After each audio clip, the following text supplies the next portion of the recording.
You obviously have to remember the historical design of our social and workplace systems.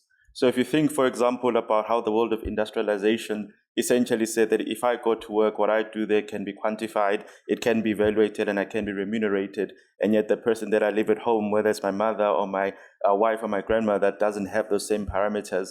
It then simply means that we've always created this historical backlog between the value that we attribute to the efforts of men versus women, for example.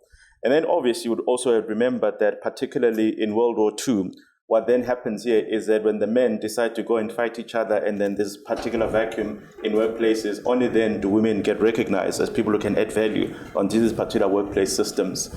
But the problem that then persisted is that even beyond that, at the end of the war, when the men said, well, now we're back, we want to be able to do the work, we never really entangled the overlaps between the social hierarchies and the workplace hierarchy. So of course, in the social hierarchy, the expectation is that the type of work that she does is viewed from a particular prism. The type of work that I do is associated, with hard effort, with things moving from one place to another. So that particular problem then means that when we then move into the workplace systems, we don't actually have a simpler or a very clear structure of actually acknowledging the value that women in particular bring into the workplace.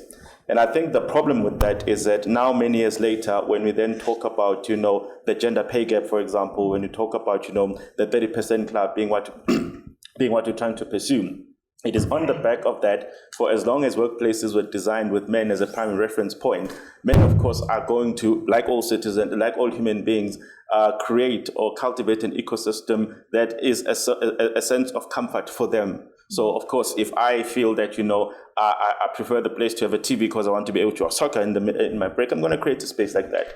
But unfortunately, the way these things have worked out is because of the enormous power and influence that men in particular have. Far too many of those systems were then built, designed with what I wanted in mind rather than what you wanted in mind. And I think the consequence of that is that we now sit with this particular, problems that we're trying to figure out, well, in a country like South Africa, they've been pushing since 1956. So are we still asking the question today about, well, why are they still so far behind? In a country like South Africa, we went through a process of saying that specifically when it comes to this, let us create the laws that make it very clear that this is what needs to be done. And yet the evidence in front of us tells us otherwise. So you asked the question earlier on about the Employment Equity Act. It's 25 years old now. And the evidence is very clear. The EE Commission's report tells you every single year that we've got a significant problem, right? So all of those things simply reflect that in spite of the best intentions and in spite of the rules that we've put out there, if there isn't a universal commitment in principle to doing all of these things, what I'm going to do is that I'm going to find enough exceptions from those particular principles in order to excuse the fact that you guys are not represented, for example. So if you look what corporate South Africa does very well is that, the principle is that in your boardrooms, you need to have, gender representation. In your executive leadership, you need to have gender representation. But what we've done is that over the past 10 to 15 years, we've figured out that actually there is a way in which we can tick the box of representation without actually ceding any part of the authority. So if you go and look at the JSE, the most fascinating number for me in the JSE is how many women in particular make it to executive boards and occupy a specific position. And that's a position of HR executive.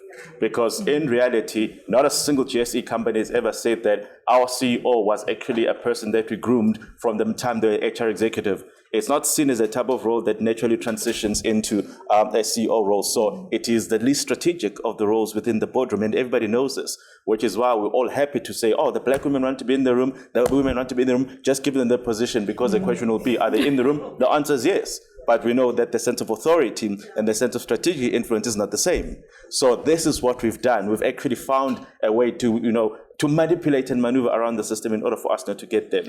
So the reason it becomes important for people to actually be committed in principle rather than ticking boxes is that in the absence of that, we're never going to solve the problem. So when you look at what PwC does every single year, they produce a report, and that report is basically based on all the listed companies, how many CEOs are there. And the good thing about that report is that you need two hands in order to read it. So the one hand is to page, and the other hand is to be able to count the number of women that are actually in those particular positions.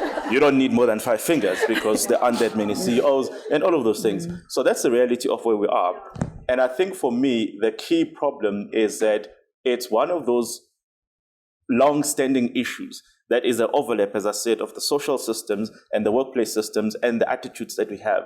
In that, in the absence of getting those people that still create these gatekeeping mechanisms, or the people that still write the rules, if you don't have them in the room, you run the risk of actually trying to create this parallel utopia where everybody can say, if you are a woman anywhere in the world, your best chance of success is to go in South Africa because look at the rules that they've written. It's the same thing people say about our constitution. Only when you get here, you then realize that actually it just exists in a piece of paper and not in reality.